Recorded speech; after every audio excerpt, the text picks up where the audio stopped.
जय श्री राम। दोस्तों, श्रीमद् रामायण में आज हमने देखा भगवान श्री राम माता सीता को लक्ष्मण की सुरक्षा में छोड़ करके वहीं पंचवटी में और युद्ध क्षेत्र में चले जाते हैं अकेले। और सामने हजारों की संख्या में राक्षस होते हैं, बड़े बड़े दैत्य, बड़े बड़े राक्षस सेनापति होते हैं। और खरदूषण भी बहुत वीर हैं, मायावी हैं, वो भी होते हैं। अब शूर्पणखा ललकारती है कि राम, अब तुम बख्शे नहीं जाओगे और तुम्हारा भाई वो भी मारा जाएगा। ठीक है, दोनों तरफ से आक्रमण होते हैं और प्रभु श्री राम एक एक करके सारे जो उनके सेनापति थे खरदूषण के, उनको मार डालते हैं। किसी के 3 सर थे तो कोई बहुत विशालकाय था कि जब गिरा धरा पर तो खुद राक्षस भी कांप गए थे, उनकी धरती भी हिल गई थी। और एक एक करके प्रभु श्री राम उन पाप रूपी राक्षसों का अंत कर डालते हैं। और वहाँ चिंतित होती हैं माता सीता और लक्ष्मण से बार बार कह रही होती हैं कि मुझे बहुत चिंता हो रही है। मगर लक्ष्मण जानता है उसके भाई को, यानी कि प्रभु राम को, उनकी ताकत को, उनकी क्षमता को।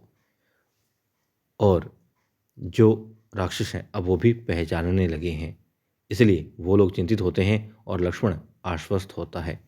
एक एक करके सारे दुश्मन राक्षसों को मारने के बाद में अब खरदूषण बच जाते हैं, उनको भी प्रभु राम मार डालते हैं और वो जो युद्ध था उसको जीत लेते हैं।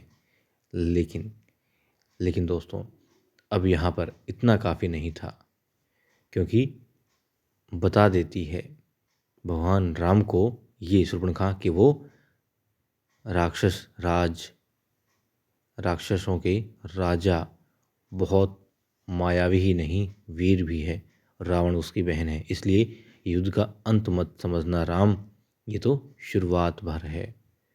ठीक है, अब वहाँ बहुत ज़्यादा चिंतित हो जाती हैं माता सीता और लक्ष्मण से कह रही होती हैं कि देखो, आप जाओ आपके भाई को ढूंढने के लिए, मुझे चिंता हो रही है क्योंकि ये आवाज़ जैसी आ रही है।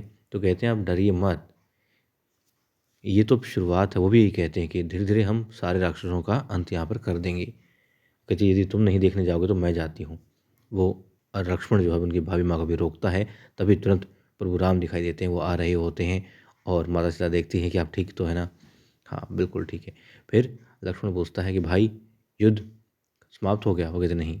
लक्ष्मण, मुझे तो ऐसा लग रहा है, जी हाँ, राम कहते हैं कि उन्हें ऐसा लग रहा है कि युद्ध तो अब शुरू होगा, एक नया अध्याय लिखा जाना है अब युद्ध का।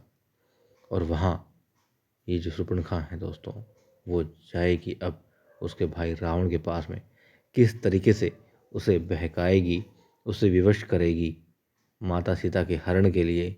और राम, जी हाँ, प्रभु राम के हाथों रावण के मरण के लिए देखते हैं। और दोस्तों, इसमें बड़ा अच्छा दिखाया गया है कि बहुत विशालकाय होते हैं, बहुत ताकतवर दिखाई देते हैं और माया में भी बहुत प्रख्यात होते हैं, विद्वान होते हैं, जानकार होते हैं माया के, मगर फिर भी मारे जाते हैं एक अकेले श्री राम के हाथों हजारों राक्षस।